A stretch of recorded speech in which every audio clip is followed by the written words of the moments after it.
If we can pull this onion back just a little bit more, I know you are very, I don't want to say picky with who you work with, but I think you're very selective. That's a better word, selective of who you want to work with, because you've been doing this for so long and you've seen a successful outcome so many times.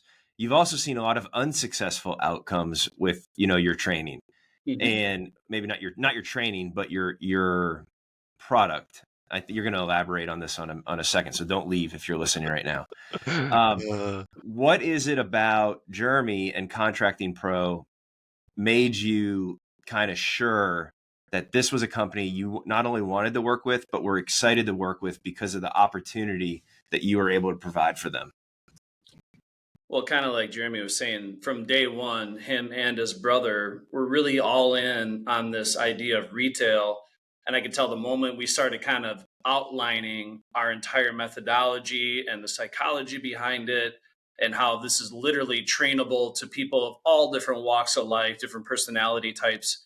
Because I feel like a lot of sales training systems are really geared towards the high D, high I type of person, which of course is great in certain cases.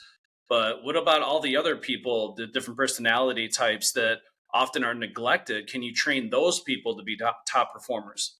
Because one thing that I firmly believed at the tail end of my career when I was building my sales team is I could take anybody with the right attitude and work ethic and turn them into a multi-million-dollar producer. And that's really been the goal of my system from day one. And this really, I think, was what resonated with Jeremy is like, obviously I'm charming, good looking, I have the right personality for this, but how can I train a team of all different types of individuals to execute and achieve a common goal with the right system and playbook? So explaining in a way, I think there was definitely some light bulbs going off. But to answer your question, I really guard against and push back on companies that want to buy into our system when the owners or leaders of those teams aren't willing and able to go head first and master the system. And I think this is absolutely insane that anybody wants to try to build and scale a sales team without knowing the damn playbook. Okay. So how are you going to coach a team if you yourself don't know the plays? Absolutely. How are you going to get your team to believe in executing these plays if you yourself can't train it and teach it proficiently? So I saw that from day one with the Atkinson brothers, is these guys are willing to jump all in to master the system. And I especially realized that level of commitment when Jeremy came to the 2021 Closers Camp. He literally showed up to Closers Camp, and he can tell the story, but he looked me right in the eye, because Closers Camp for me is a big deal. We got hundreds of sales warriors from all over the country. This is a competition. We put $5,000 on the line for Closers Camp champion. He came right up to me before the event started. He's like, just so you know, I'm going to win this entire event. And for me, I like to refer to that as the power of the made up mind, right? Once you make up your mind about something, it's inevitable that you'll achieve it, but you got to make up your mind. You can tell by the look in his eye, his mind was made up. He's going to win this thing. And obviously the rest is history, you can say. But then I especially realized, like, holy cow, this guy is fully committed. And then from the time that he won that Closers Camp to now, seeing what that's doing to the success of their team, it's because of his leadership. So for better or for worse, if leadership is not fully bought in, if they don't believe in the process, believe in the system, and can execute it ideally even better than everyone else on the team, right, you're going to struggle. And this is why companies are having a hard time even retaining reps. Because how much respect are you going to command as a leader if you don't know the process? You're not out there, the hardest worker in the room, leading by example, trying to manage from behind a desk, for God's sakes. Like, this is why teams are leaving in droves. So just as important as building a high performance team, which Jeremy has done, maintaining them and growing along with them, right? Leading by example. So I can have Jeremy speak to more of that. But yeah, I've been impressed with the work ethic and the commitment that both of them brought to the table from day one. Jeremy, how did you get over the hurdle of introducing this to your reps? What was that process like? So, again, previously it was very toxic, everyone one-man show. And me and GM of the company, Lowell Henty, we were the top performing sales guys for many, many years. And that's just not good. You can't have the leadership be the top performing sales. That's not a good business, because that means we go on vacation, who's the one selling jobs? Or That's you not have or you have all your typical. sales team going, you guys are taking all the good appointments, and that's why they're not performing. That's really what happened. Yeah, right. That's exactly what happened. Even though that is not necessarily what's happening, but that's the built-in excuse when you have your sales manager actually selling, or your VP of sales actually selling. So this was unique. I actually I wanted everyone to leave pretty much because I knew none of these guys were gonna buy into that serious. So it was kind of like a you had to clear the plate and you had to start over. Is that what you're saying? yeah. I suffocated everyone out for me and my brother and then Lowell. We all suffocated everyone. It's like, hey, you're gonna learn the system because retail's coming around the corner. We're gonna start buying leads.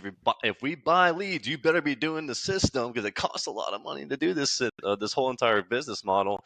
So everyone pretty much left, which that's what I wanted. I wanted people to leave, and that way I can start fresh. And even the reps that started with me from the beginning of my leadership, I wasn't the best leader then, but like as each year keeps on going, as each year, and I'm 28 years old, so I was 24 or something like that.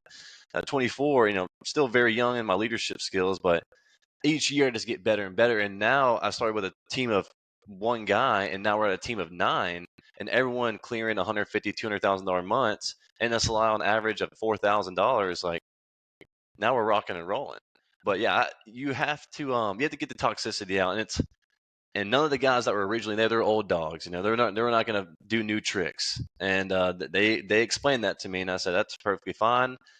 I'm going to keep on pursuing this retail model, and I'm going to start hiring people. And then as I started hiring, it's kept on shoving people to the back of the line, and no one was fired. They just got suffocated because they didn't want to follow the system. So you're telling me, if I'm hearing this right, you changed the entire trajectory of your business because you believed in the sales system at Grosso University?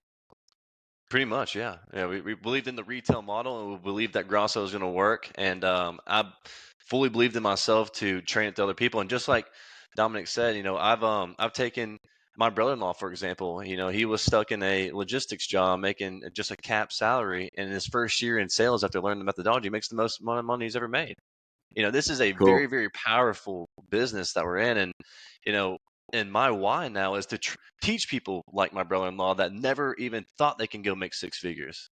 Now I can take anyone that, just like Dom said, you have to be able to work hard. This is not easy at all. This is one of the hardest things you can go do, right? There's a lot of mental hurdles that you're going through each and every day.